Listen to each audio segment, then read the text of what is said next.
Hello, Royalers. I'm back. Welcome to Royal, Black, and Elite.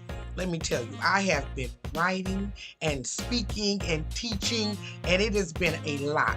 But you know what always brings me great pleasure when I get back and get back to our great shows. And today is no exception. I'm Lady Trinette Wilson, and I am a social historian. And I want to wish you a happy New Year's in 2024. I pray that it is blessed and prosperous, and you get everything you want.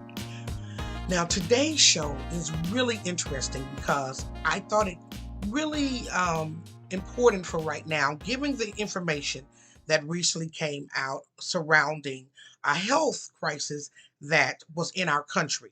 You know, I can't say it. I don't want to get demonetized, but we had a big health crisis in our country.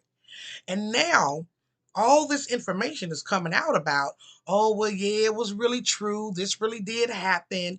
And so, around how it originated, where it came from, the effectiveness of the treatments that they were giving. So, I thought it'd be great to talk about the Tuskegee experiment that happened at the Tuskegee Institute.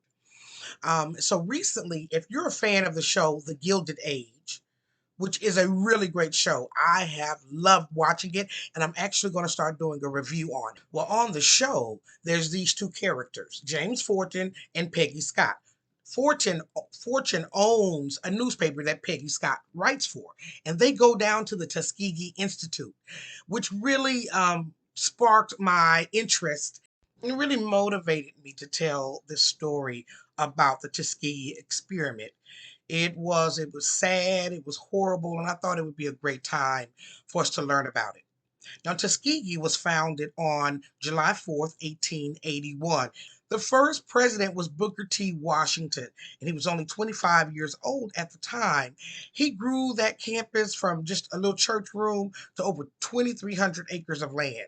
His legacy is still stands, but it wasn't under his watch that the Tuskegee experiment took place. No, that would be under the leadership of this man, the second president of Tuskegee, Robert Russa Moulton. He succeeded Booker T. Washington after his retirement, and together he and the U.S. Public Health Service, they perpetuated a medical genocide on the black community. Now, during his tenure, it started in 1932, the experiment really outlived his tenure because it continued until 1972.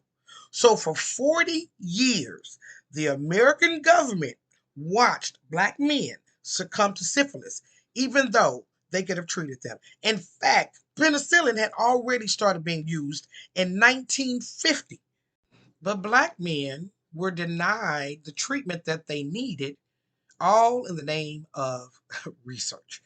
And what's sad is that black people had a lot to do with why this experiment continued on so long and was even able to get off the ground. So let's talk about some people who were involved. Mr. Moulton wasn't by himself. Dr. Eugene Dibbles, he was the doctor over the medical school there at Tuskegee. So he was one of the ones involved. And Mr. Dibbles was so cold with it, he wrote the government to extend the experiment. Then we have Eunice Rivers. She played the face of the Tuskegee experiment because she was the one who went out to the sharecroppers and the poor men to participate in the experiment. We're going to get deeper into that. But it was this man. He kicked it all off. His name was Dr. Taliaferro Clark, and he was the director of venereal disease for the public health program for the United States. So he approached Dr. Moulton and said, "Hey, can we use your students in your facility to do this research and gather data?" Now, allegedly, Moulton and Dibbles and Eunice, they didn't know what was really going on. They didn't know that all that these people were receiving for treatment of their syphilis was just placebos. They didn't know this. This is what they're saying. But for them all to be working there and to be getting reports back from these people who were participating in the experiment and seeing these people being unalived, You know, I mean, unless they were blind, they were the worst researchers in the world because they couldn't tell all these things were going on around them. So I'm not going to, let them off the hook. They were all involved with doing this to these men. And so let me tell you what they did to them. And really, this wasn't the first time that this had happened. The study was patterned after the Oslo study, reportedly. Now, the study was conducted by this man here, Professor C. Beck, who was the chief of Oslo Venereal Clinic, and he withheld treatment from 2,000 people who were infected with the syphilis disease between 1890 and 1910. So it had been done before. It's like these people were doing experiments on people, allegedly. But I can tell you what was not alleged. Eunice would go out and recruit these men. Often they were poor and they were sharecroppers, and she wouldn't even tell them that they were participating in an experiment. They were given stuff like aspirin, iron, tonics, and vitamins. The most insidious thing they did was they would give these men very painful spinal taps.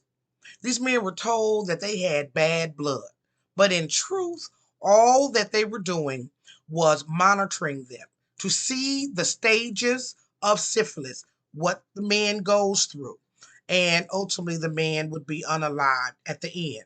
These men lost their minds, they went blind, um, and it was really sad to see because they had told the people in the city, the doctors, not to treat these men if they came to them because Tuskegee was doing a special treatment on them.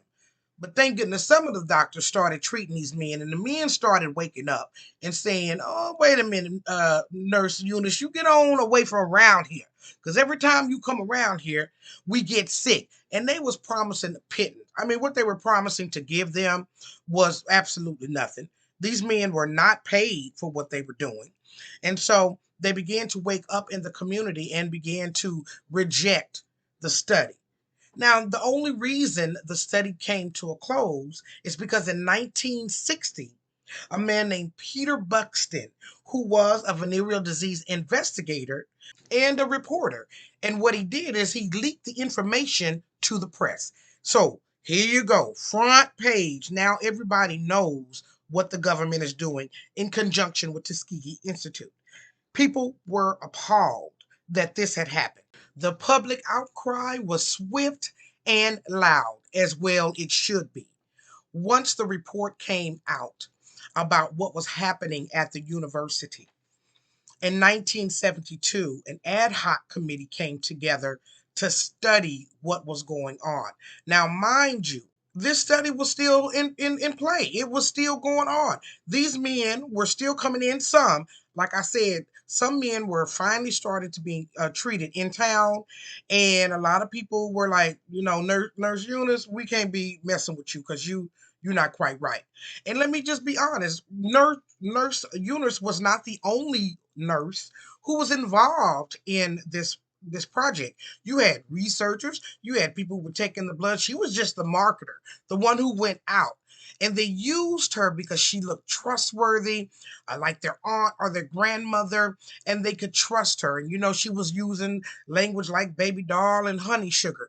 And let me tell you, they and the government was using things like health is a right. Now they were doing this back, y'all, in the 1970s and 40s. What do you think they're doing today? And that's why the information that came out around what happened to us as a world a couple of years ago is so important because everybody was involved in doing this to these black men. And so what did they do to us as people, and so allegedly all of this happened. These are records. I mean, these are books. These are shows. In fact, there was a movie called Miss Edwards Boys, and Alfred Ritter and Florence Fishburne played in that movie. That movie was so good. So if you want to really learn more about this, definitely check that movie out. Y'all, in the end, 28 men were unalived from syphilis because of this, while another 100 passed due to its complications. So they only started with 399 men. 40 of their spouses got infected, and 19 passed it on to their children. all in the name of research. 1973, the victims and the survivors received $10 million from the government, which they should have received in the billions of dollars. In 1997, Bill Clinton apologized for what happened. Unfortunately, no one was ever prosecuted in spite of the apology. And if it wasn't for a committee stopping the experiment, it would still be going on today. It's really maddening to think that they came together to do that to Black men. So I hope you learned a lot during today's episode. And I'm gearing up for Black History Month. And I'm so excited because I'm booked all over the place to do the Royal Black and Elite Lecture. You all, thank you all so much for your support, for hanging in there with me, for loving this content. Today's episode has been for educational purposes only, and my sources were blackpast.com. Thank you for joining me, and I'll see you on another great episode of Royal Black and Elite.